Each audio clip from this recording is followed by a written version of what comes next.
Allora, rieccoci con il nostro ospite, ristrutturazione di tipo analogico e quindi questa ipnosi ognuno può farla anche da sé, quindi per risolvere questi problemi, queste tensioni, per scoprire cosa? Dunque può arrivare Può a arrivare, farla certo. da sé, nel senso che all'inizio deve essere guidato, deve capire come Assolutamente, beh, caspita, non è funziona. facile. No, non è difficile, non è difficile. Occorre coraggio e umiltà.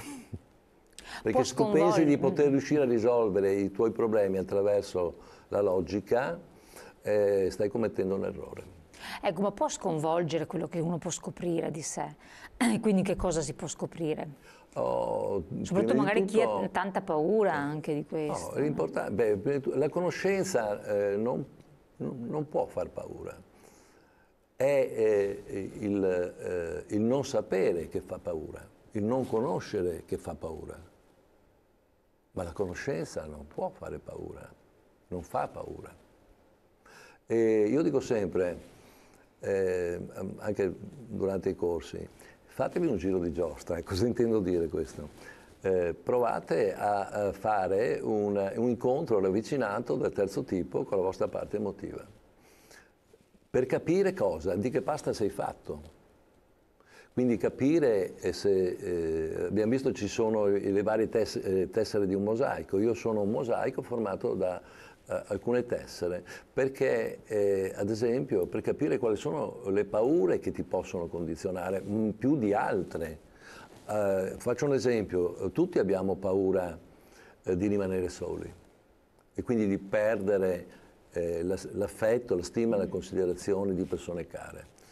Tutti abbiamo paura di sentirci in colpa, tutti viviamo dei sensi di colpa, tutti abbiamo paura di essere giudicati negativamente, o tutti abbiamo paura di essere noi stessi a giudicarci negativamente. Queste sono le paure che caratterizzano un problema di sogno, cioè un problema dell'emotività. Però all'interno di queste paure, che sono state così stigmatizzate, una è quella che su di te ha un potere ipnotico. Una di queste è quella che su di te ha un potere ipnotico. Quando dico che la vita è ipnosi, intendo dire questo. Ipnotico tradotto per... Ha un potere condizionante. Condizionante. Quale? Quello di farti fare Qualsiasi quello cosa, che non vorresti fare o di non farti fare quello che ti piacerebbe fare.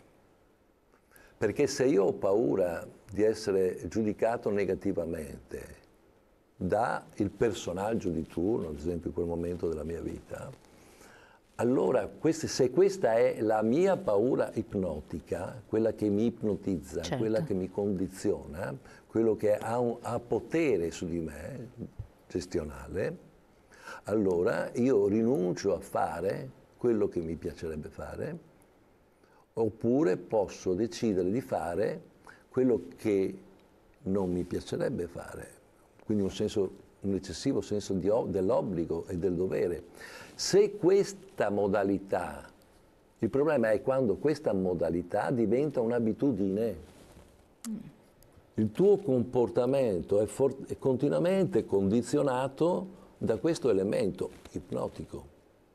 Allora lì uno può lavorare per Allora superarlo. cosa devi fare? Devi cambiare.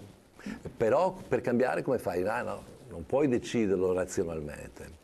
Devi andare a decomprimere l'effetto ipnotico che ha questa paura su di te attraverso cosa? Andando a ridimensionare emotivamente fatti e antefatti della tua vita all'interno dei quali ha trovato terreno fertile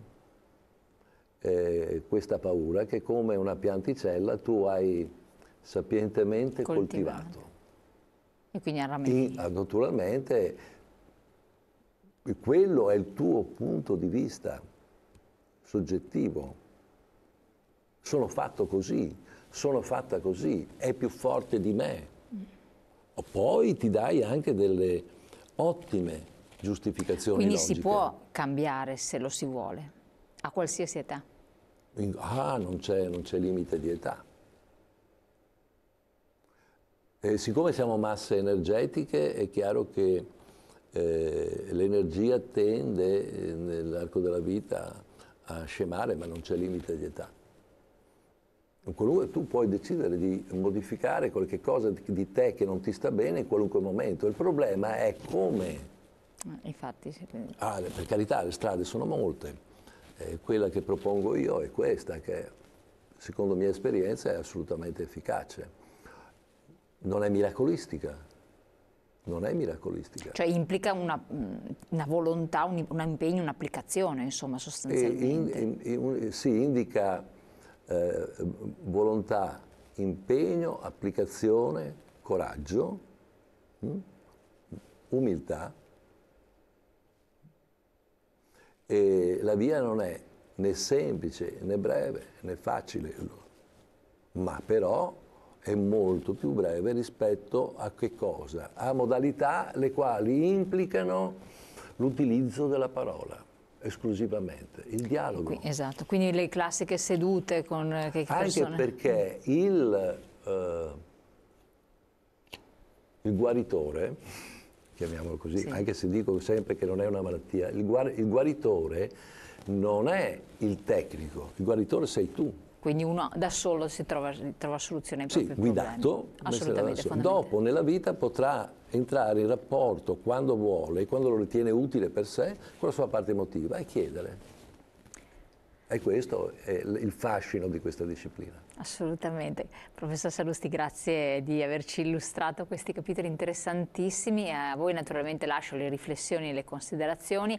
Poi sul web, sulla nostra pagina, su YouTube trovate anche naturalmente le puntate in replica, quindi potete ulteriormente rivederle perché ci sono tanti aspetti che vanno rivisti, risentiti per riflettere, e naturalmente noi ci rivediamo, speriamo di averla ancora nostro ospite, naturalmente per un altro capitolo insieme. Buon proseguimento, ci vediamo domani. Grazie a tutti.